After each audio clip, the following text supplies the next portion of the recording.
You guys are here, yeah. They got it. Hello, welcome to the show. They're on each other's laps. It's okay. Can you Can y'all hear us? hear us? Yeah. Oh, okay. Okay. It is so darn cute. All right, little JAEGER. Well, do you believe that true love is possible or even real? Well, these two guests are a true testament that all things are possible. From being business owners of Fluffy Snowballs, located in Long Beach, and their new location in Los Angeles, California, to them both being casted on Chasing Reality's brand new show, Love in LA. Ladies, gentlemen, and non-binary alike, welcome to the Pink Clubhouse, Xzavier and Darren Lee-Wellington. Welcome to the show, guys. What's up? Well, welcome, fellas. Thank you so much for coming on our show.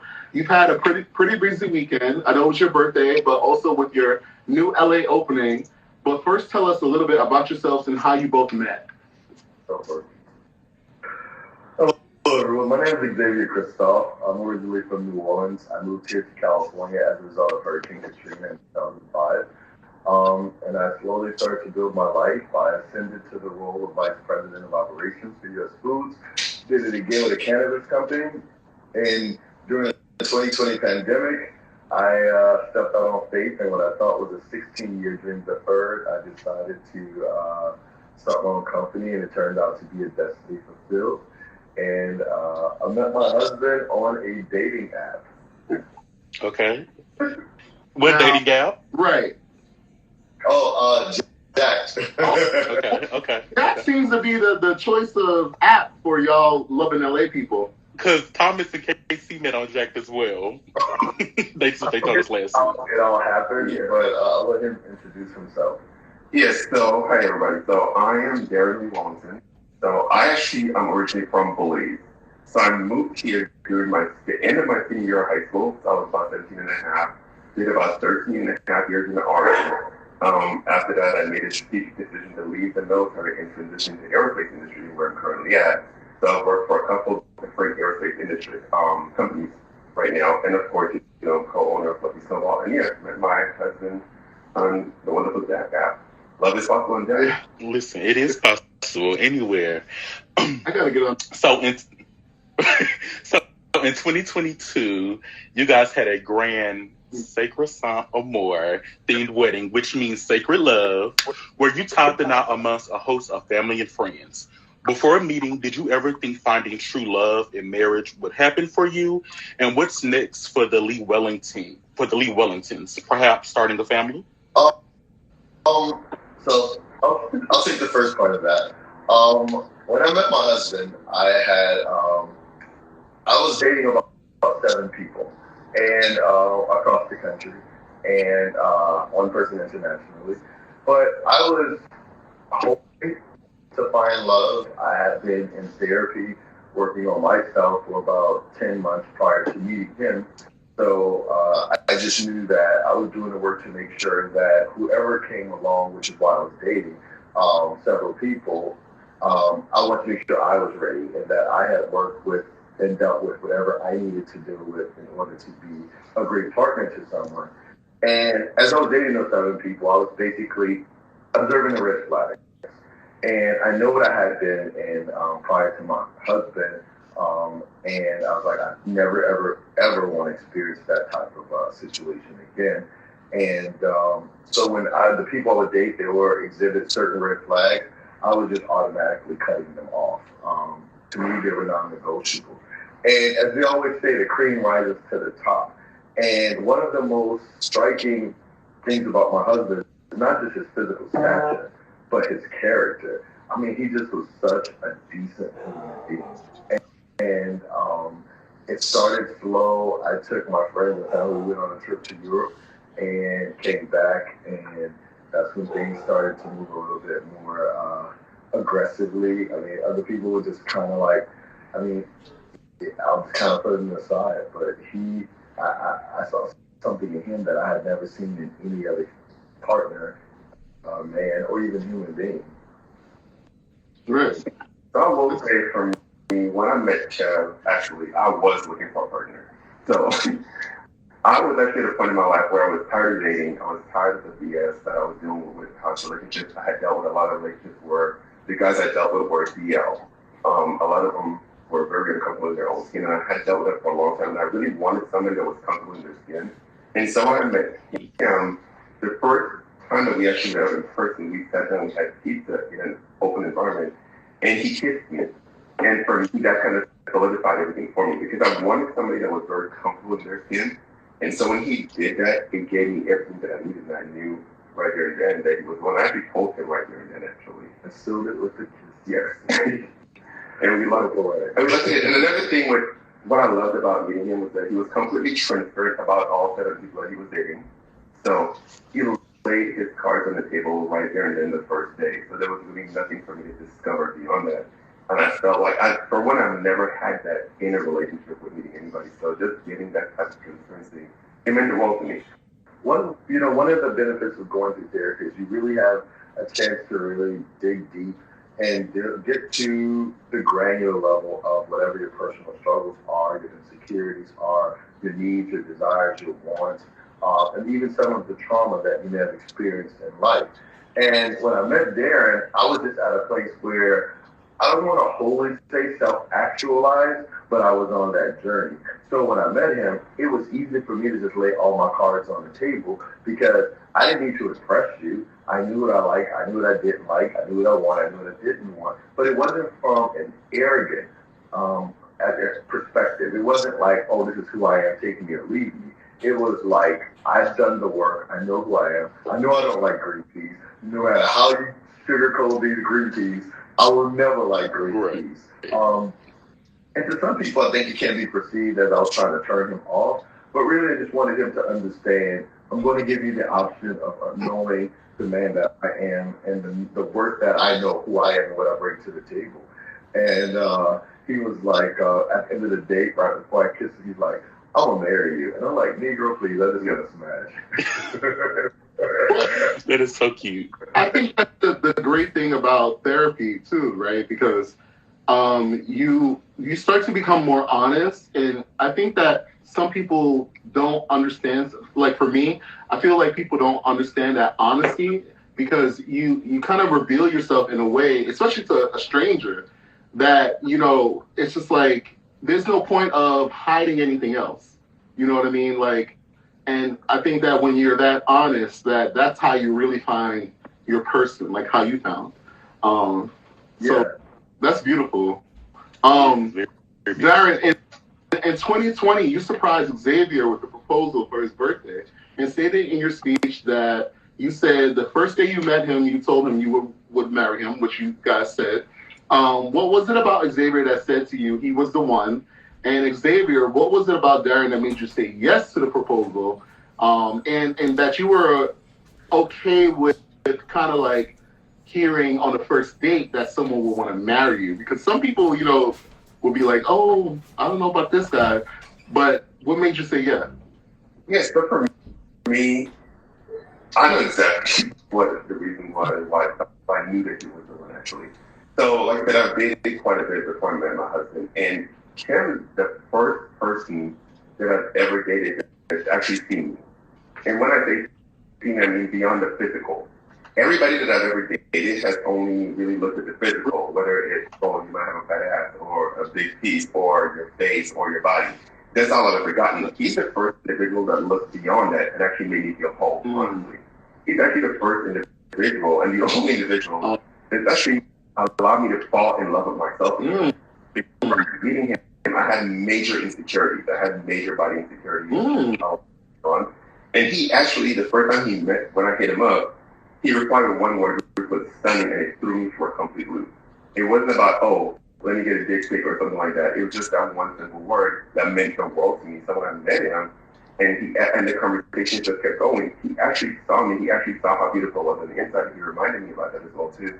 And that in itself, I just knew, I was like, listen, bro, like, you might think you're about to go somewhere, but you ain't going nowhere. Like, I'm about to lock this down.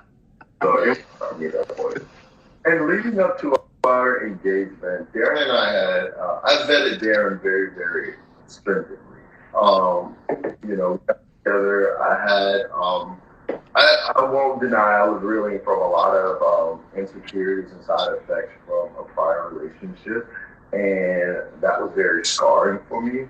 And meeting him was so refreshing, and it really was hard to kind of understand and embrace when he made it. When he posed the question, "Let's be in a relationship," I said, "I'll do it under one condition, and that's if you are open to going to couples counseling." And he was looking at me like WTF, and like nothing's wrong. And I'm like, yeah, I know nothing's wrong, but I'm sure I still have stuff I need to deal with, and you probably have some things you need to deal with. So therefore, I think if we're trying to really do this, we need to put ourselves on the best footing and foundation. So let's just, like you said, transparency. Let's just start the thing off in couples therapy. And so Darren acquiesced, and we began to proceed forward with our relationship. And throughout the pandemic, as I said, when it happened, we just became, I used to call him my quarantine buddy, because we got a chance to really fall deeper and deeper in love during the pandemic. And whereas everyone was on quarantine, and we were as well, I'm a very adventurous person. So there was a lot that I would be like, oh, we're going to go here, go there. We did a lot of things in nature. We picnicked a whole lot. Really cultivating our relationship. And I kind of, I just saw things in him, like, I saw the way this man spoke to me. He thought before he speak. I saw his mannerisms, his interactions with his family, his values, his how he treats me, what his beliefs are, his value system. Is he a little fun? Is he not fun? How can I change that a little bit? Make life a little bit more exciting for him, show him something different. I was learning from him as well. He's a highly educated man, great home, financially solvent, and he just had all the workings. And so I remember I said, "Oh, this kid around me." I said, "You got like 98% of what I want in a husband." And he was like, "Well, what's the other 2%?" I said, "About $100 billion, but we're actively working on it. We're working on it." And one of the things that really stood out to me about my husband, that I knew this was the guy, was we were in therapy like 9 months at that point into therapy. And I was telling him, I was like, he just seems too perfect. I was just waiting for the rug to come on. I'm waiting for him to find out he's an alcoholic or recovering drug or violent. Or he just does really heinous things. And so she was like, because we had went to a therapist that he had privately worked with. And she was like, that's not who he is. And so I was like, one of our moments of spontaneity, I was like, let's go for a drive. It was late at night. We had no destination in mind. And I like to do that, just drive, and wherever we end up, we end up. And so I asked him what his love language was. And he had never taken a love language test nor heard of it. So he took it. So then I was like, okay, well, what is your, have you heard of the Myers-Briggs personality test? And he was like, no, I never heard of that either. So that's okay. I said, there's no right or wrong answers. I just need you to be as truthful as possible when answering these questions. So I had him take the Myers-Briggs personality test.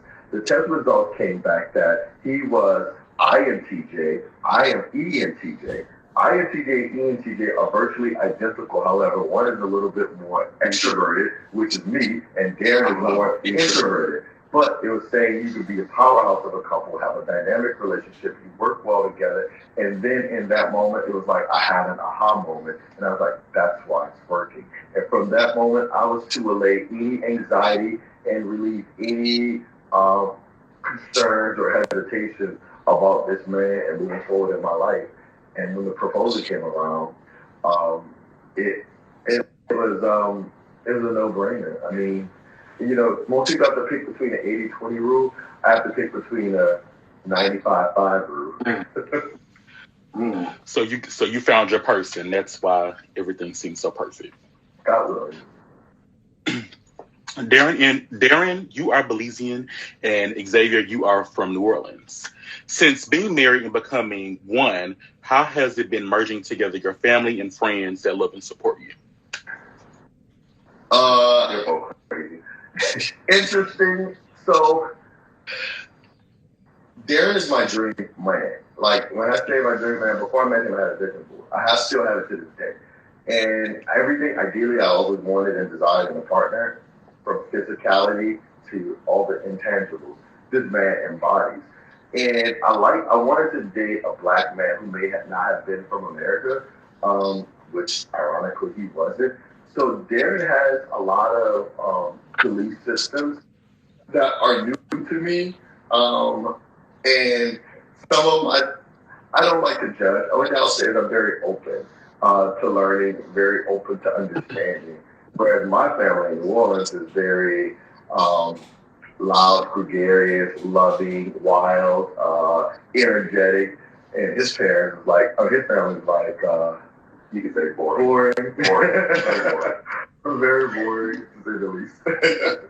No, but I feel like, despite the fact that, my family's a lot more boring than his family. His family, like I said, they're crazy, they're wild, but at the end of the day, they love each other. And that's one thing that I learned real quick. Like, there was one time when I went to New Orleans with them, and that was the first time I hung out with the entire family, and the aunt was in the kitchen cooking dinner, all the cousins were hanging out, and they were conversing, and I honestly thought there was an argument and a fight breaking out.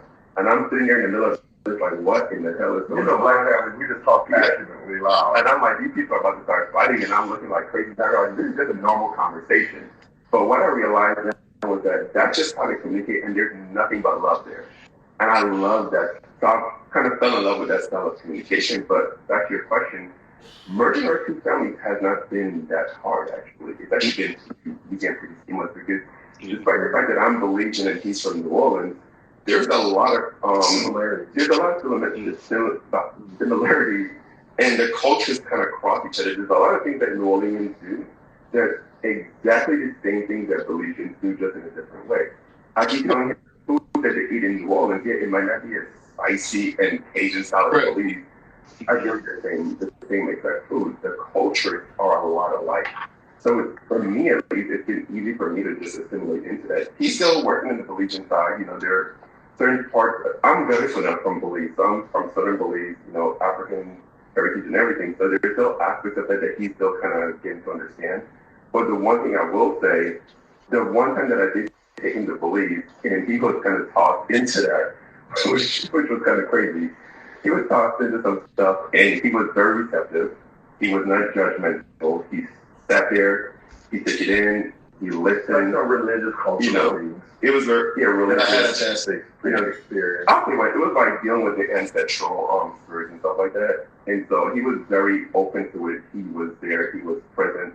There was no rolling with the eyes. He was completely present, and I loved that. I really respected him even more because that was possible in that moment. My family fell in love with him even more because that was the plan. It's just that actually. Darren, have you, no, I'm sorry, Xzavier, have you been to Belize, or have you guys gone back? We've only gone that one time, and we're planning a trip. Darren is taking me next month. Yeah, next month. Beautiful. That's so.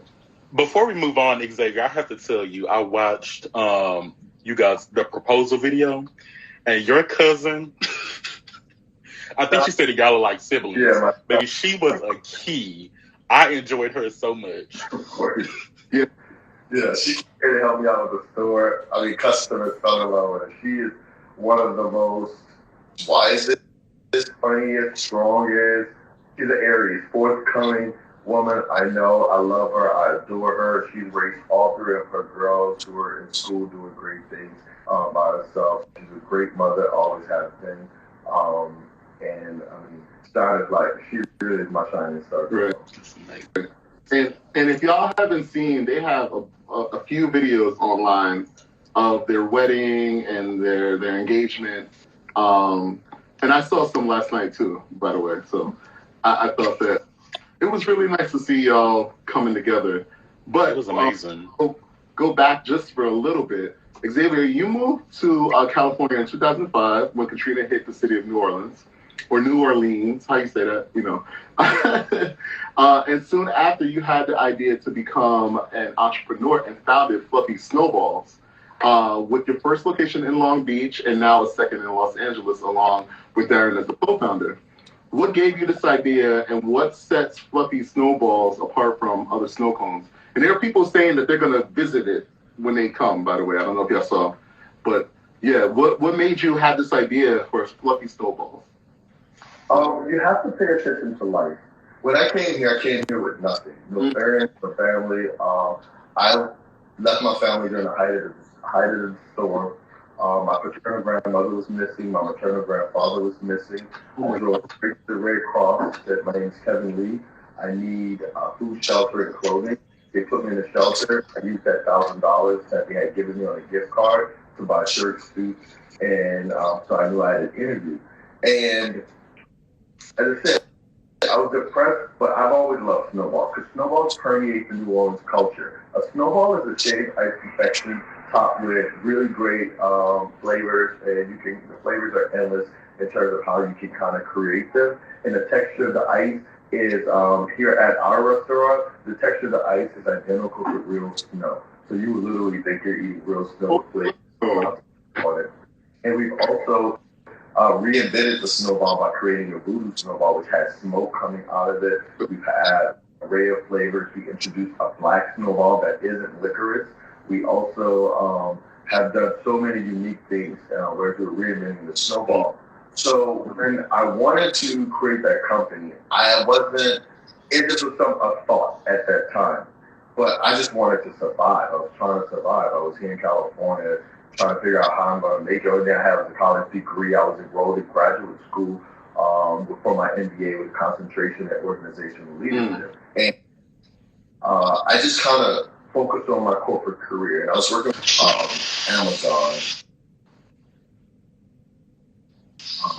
Amazon, PepsiCo, Macy's Bounty, U.S. Foods, UPS. So I was able to take a lot of those best practices and incorporate them to create the creation of my own company. I've only worked in medicine, so I don't even know what it feels like to be just a frontline employee.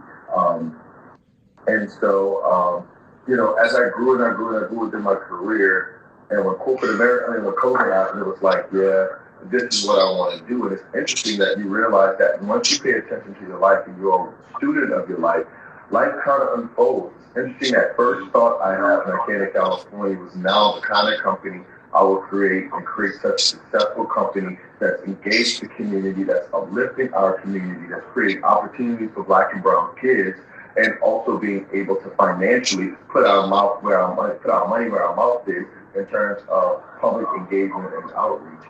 And what all started with just a thought has literally been manifested into a company that has been ranked by Yelp, the #1 aggregator, as the #1 ice cream shop in the entire state of California, #5 ice cream shop in the entire United States and Canada. And we just opened our second store, and I'll plan on opening more and creating greater opportunities for other Black and brown people who may want to go into business entrepreneurship and do it in a way that is very financially advantageous for them, and that also isn't a drain on them trying to get started with a business, because I do realize access to capital is one of the biggest challenges that entrepreneurs have. Right.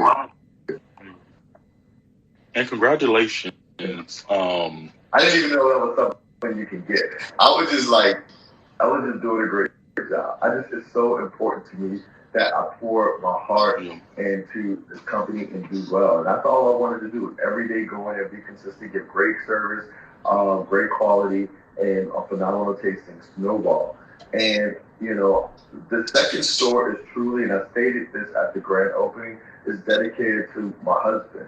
I couldn't have done any of the achievement, the accomplishments I have without him. He has been such a solid partner in everything that I've done. He has supported me. We've collaborated on ideas, the sacrifices he's made. I mean, he works in the defense industry. It's a highly demanding industry, but he also still makes time to support me in ways that I needed. He's taken on the catering division, and we're doing really well with that. I mean, the month of September, our catering numbers have skyrocketed far beyond both of our mental comprehensive, and that something we far greater than we can conceive.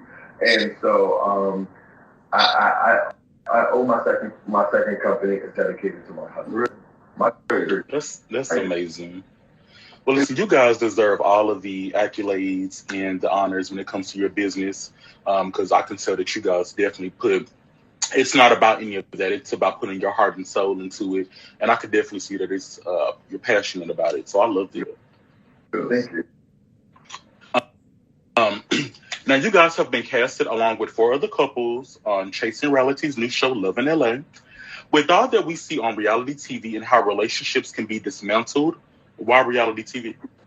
Well, when the opportunity was presented to us, it was presented as, I wasn't really familiar with the whole chasing reality thing. I won't deny I had heard about it, but I had never seen any of it. And when first time thing you hear reality TV, you think of the drama, the fighting, the misrepresentation of Black people or Black men, the misrepresentation of Black gay men. So Darren and I are wholly not aligned with that methodology or that part of the culture. And so for us, it was like, we're not going to do that. It's not who we are. We're not signing up to do that. So when Q, who's the executive producer, told us, no, it's not that kind of show. It really highlights Black love, Black relationships from a positive perspective. I knew that was something that we both could get aligned with. I brought it to his attention, and immediately he had his reservations as well. Like, we're not doing that, fighting and fussing, and we're not going to misrepresent Black men. We're not going to misrepresent ourselves, our family, or our culture. And as I said, we were in line with it. And so Q informed us what it was about, so we said we'll take a shot at it, and we decided to do it. Yeah, I mean, and just to kind of add to that, I'm kind of echoing what he said. One, we're not going to misrepresent ourselves, but also I wanted to have an opportunity to show that there is a positive look, a positive side to Black gay men. I feel like in the media, and especially social media, Black gay men get represented really, really bad. We get represented only as hoes and fighting and just doing the most. Or overly sexualized. Correct, overly sexualized. But there's a lot more to us beyond that. So I really want to be part of a project that shows that there's another side of Black gay men, that we're not just about that. And like I said, when Keith presented it to us and we had our conversation and realized what the show is actually about, I was more than happy to be a part of it. Right. So, Darren, we know the show has wrapped up and whatnot.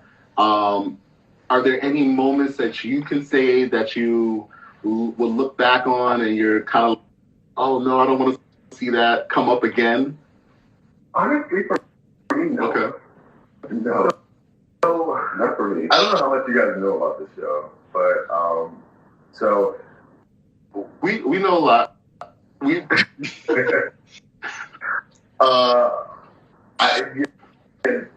not sure how much you guys know, but we, I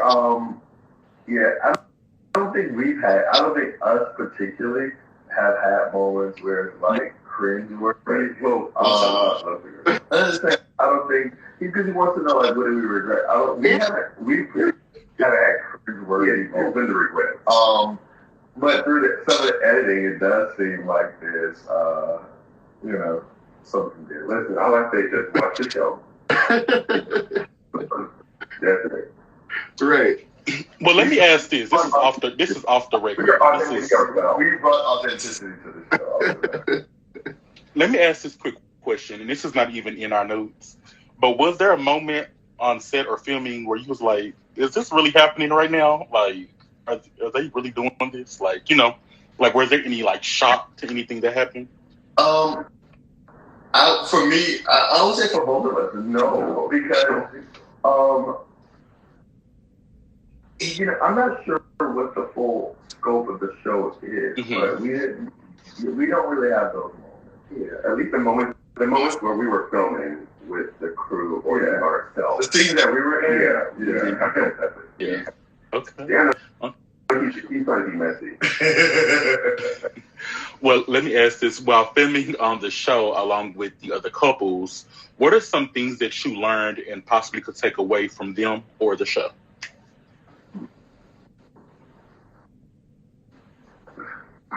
I mean, if it was nothing, then... I would say that... Okay, what I'll say is this. At least from the other couple, I love the way a lot of these guys work together as a couple, how they build together. A lot of them are really, they're trying to put a positive representation of Black gay men out there as well, which I love. And they're also trying to build their brand, but is beyond just the social media brand. They're trying to build something that's lasting, trying to build a legacy, and I truly applaud that. So I will say that's something that I love. I mean, it's something that's aligned with what we're doing as well too. So, what do you got? I stand by my husband. Right. Now we are trying to find out a little bit more about the show because everyone's excited about the show. I feel like everyone wants to see this. You know, we love to see what's going on with you guys. We were talking with Thomas and Casey last week. We love their relationship as well. But as you know, last week they were here and you guys were in the chat, and we're being slightly nosy, and we just want to know, or have you figured out the mysterious voice that was in the trailer? Oh, who narrated the trailer? No, that said that they weren't attracted to their spouse any longer. Oh yeah, we know who that is. What's going on? I can tell you. I don't think that they're going to tell us, but Yeah, the thing about it is we're still in contract negotiations. Yes, particularly. I think everyone has signed a contract but us. I think we're the only ones who haven't signed it. So, I know that. I know the voice is. I know what that was surrounding. The issues were surrounding that. But yeah, that's all. That's all.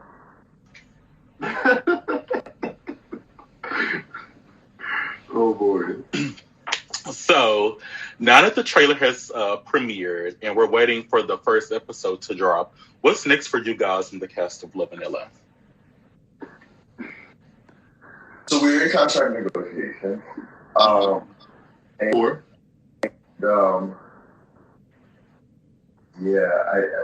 Once we get through that, I can't even tell you honestly. That right now is we gotta clear that up.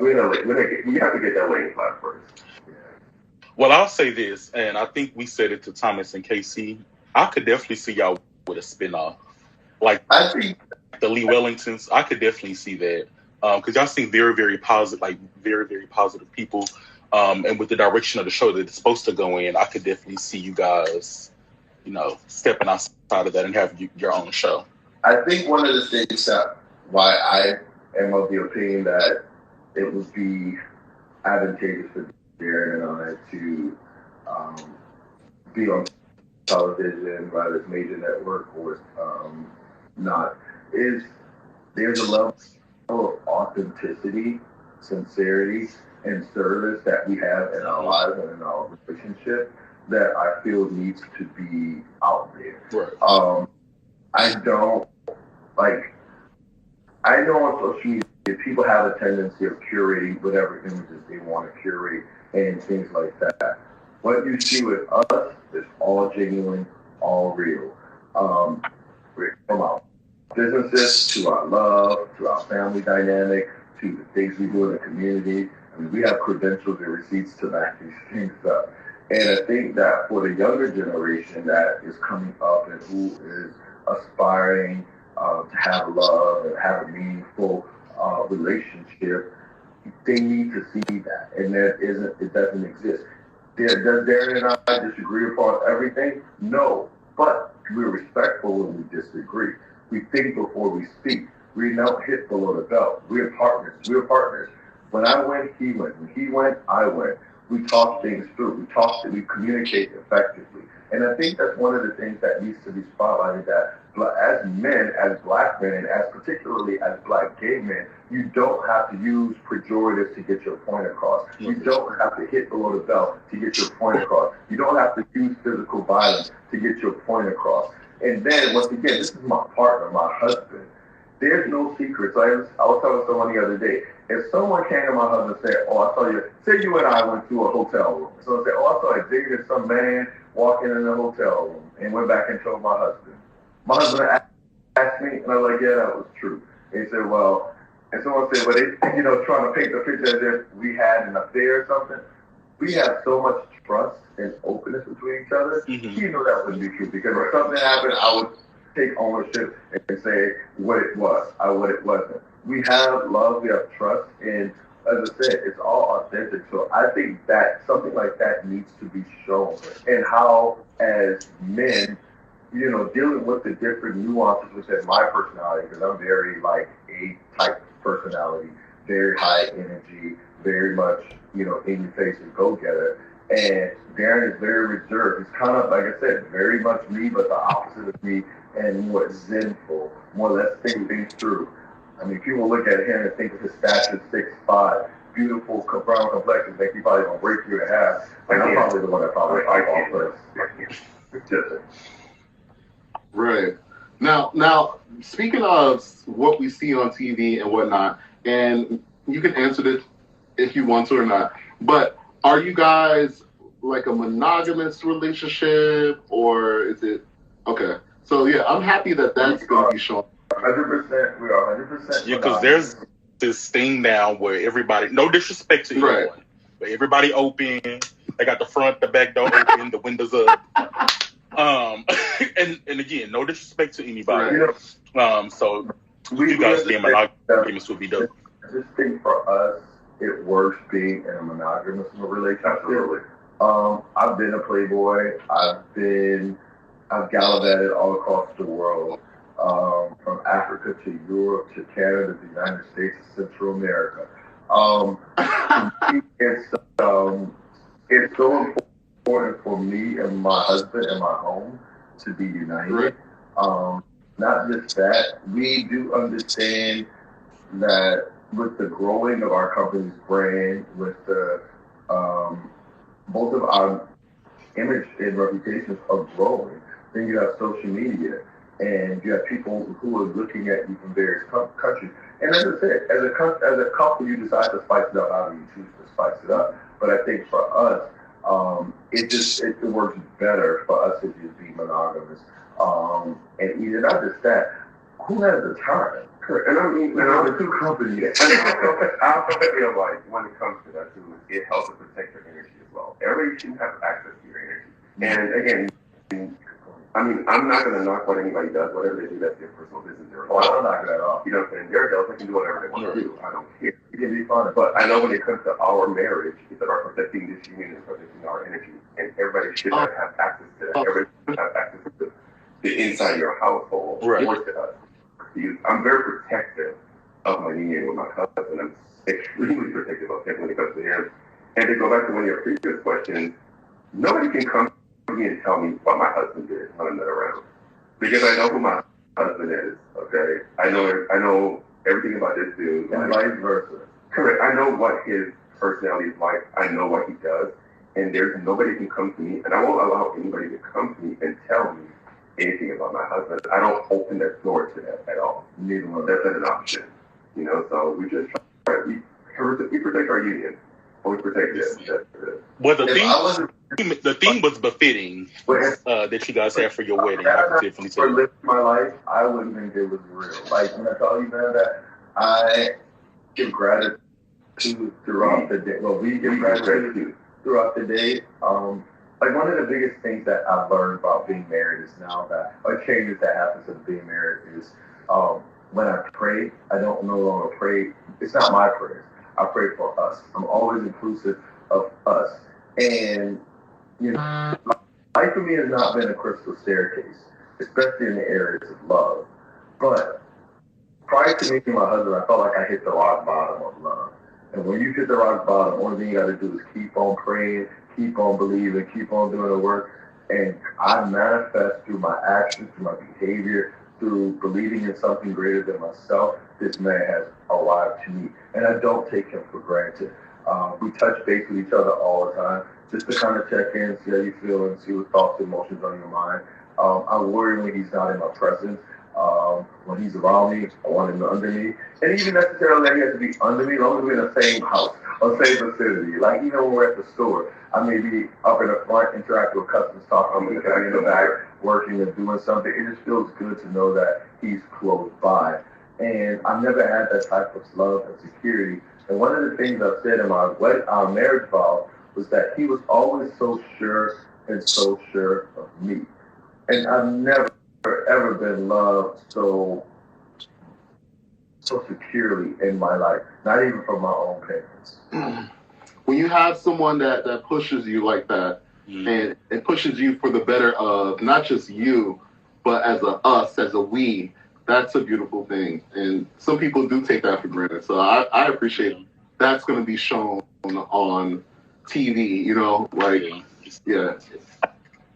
It's going to be beautiful to see. My uncle once said that people forget what you say, people forget what you do, but people will never forget the way that you make me feel. And ever since I met with this man, he's completely unforgettable. Can we get a kiss? No. Yay! Yeah. Oh. Listen, when I watched you guys' wedding video and I heard your vows, I want you to know that I cried like a middle-aged rich white woman who just lost their dog. It was the cutest thing. The intent, the verbiage, the word placement was I could just feel the way that you guys love each other. And it was inspiring to me, and it was really, really beautiful. Thank you. They were very intentional words, because I didn't. So you know how you know what a wedding vows or wedding vows are. But I was let me Google this to see if I really know what this is, if I'm defining it like I'm supposed to. And I was like, no, it's not wedding vows, it's marriage vows. And I'm like, okay, that's why I'm like, I ain't gonna do all this little baby stuff, because that ain't gonna happen. But I was like, let me make sure that I really understand what it is I'm going to say to my husband in terms of my vows, and say about him that I know I could keep up. It took me 3 months. I said, okay, what is love? I had a Venn diagram. I had different categories. I had subcategories, and I was mixing and matching. I was okay, well, love is finances, and love is adventure, and love is sex, and love is this, and love is that. And then I began to kind of outline all those different things, and I just kind of put it all together and kind of like wanted to make sure it flowed and it synced properly, because the words that spoke to him, I want him to know that like this is really what I vow to do for the rest of our lives together. Well, listen, I now pronounce y'all husband and husband because it sounded like again. Like, I love the way y'all speak about and to each other. Yeah. So every time it feels like y'all getting married again. So that's beautiful. But look, we're excited. Say that.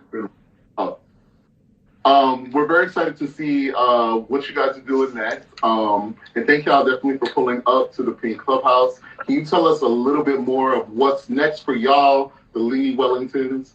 What you got coming up? Vacation. Honestly, vacation. We're tired. We're taking on tasks after that. We got together. Then we had COVID we had to deal with. We had to maneuver through that. Then I started the store, and we worked on that, building out the store. Then we actually physically started building out the store. Then we got engaged. Then we got married. And the marriage was 19 months planning. Then we ended up going on a honeymoon. Then we came back, started working on the second store. Then started getting that together. So I'm also in the midst of all of that. Oh, we moved. Yeah, we moved. Renting out a house, working at purchasing another home. It's been a lot. So we are exhausted. Right. Grand opening happening. We are ready to take a wonderful vacation and just get a break, honestly. Retired. But Fluffy Snowballs will be franchising and opening up the opportunities. So we plan on having Fluffy Snowballs all across the world. And just continue to grow our brand, continuing to stay connected, stay in love, and learn how to love each other properly and intentionally. And I think, may God's will be done. We just have a couple of requests. Right. Well, I hope y'all have a real long vacation, because that sounded like a lot. Y'all are on the move. We need one. Like a 14-day vacation. I will be at the spa. I'm going to a spa. Right. And it's a Friday here, so I'll go take him. Oh, we taking him? Yeah, we're going to. I'm going to take him, but I'll take it a couple of massages. Listen, I'm going to take the spa. I was going to go to the gym. So. Gosh. But thank you guys for coming to the show. You guys have been simply amazing. We appreciate you guys, and we will be tuning in and watching the show Love in LA, and we'll be watching to stay updated. Thank y'all. been such a gracious host. Oh. Thank you for thinking of us. Thank you for wanting to have us on your platform. We greatly appreciate it. And let's just continue to watch each other rise. Yes. Right. All the things and some more. Cheers to that. Yes. Have a good night, gentlemen. I have a great night. Bye-bye. Bye. I love these Love in LA people. Listen, they're my faves already. Thomas and Casey. I can't wait to meet everybody else. I am so excited. They're super cute. When I'm gonna find my man. .com. I need to get on Jack. I'm getting on Jack tonight. Listen, I'm on Jack, Christian Mingle, Grindr. You can't go on there now. Come on. Scruff. I can go where? Christian Mingle. You're not. Listen, I'm a believer. You are banned from there. We all know that. Y'all, this has been an amazing, amazing show. Today we had Eli Liberty, we had Xzavier and Darren from Love in LA, and we had J. and Derek to come through and do What Will We Do, on which everybody was super, super duper amazing. Listen, POL, but nah, I'm not going there. But everybody was super duper amazing. Thank you to everyone who stuck around for the show, even the ones that came and left. We appreciate you guys so much. Lord JAEGER, thank you for being an amazing co-worker and co-host. I love this show. You have anything to add? I don't have any closers, so. Thank you for, stepping up last minute and being the moderator tonight. Thank you. Right. This is my first time and my first live. Yeah, and there'll be more. There'll be more. Yes, there will be. Because now that you can do it, there ain't nothing. Listen, it was crazy when you asked. I said, if I do a really good job, he's going to ask again.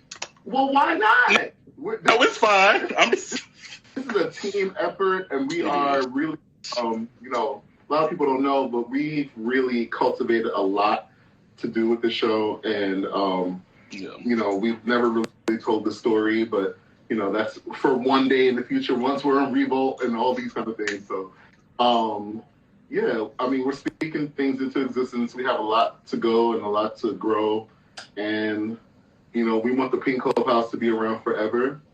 And I'm going to tell y'all about this next week. I'm going to tell y'all more about it. But there's an adoption thing going on here in Atlanta, and I want to be a part of it, and I want our viewers to be a part of it as well.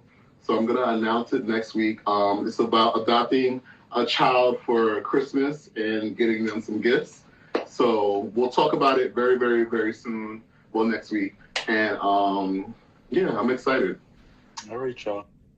Well, this has been another amazing show. You guys make sure y'all tune in next Monday at 7 p.m. Eastern Standard Time, right here on Instagram. And also Wednesday, we have a special with the cast of The Session at 7 p.m. Eastern Standard Time next Wednesday, right here on Instagram. So y'all have a great night.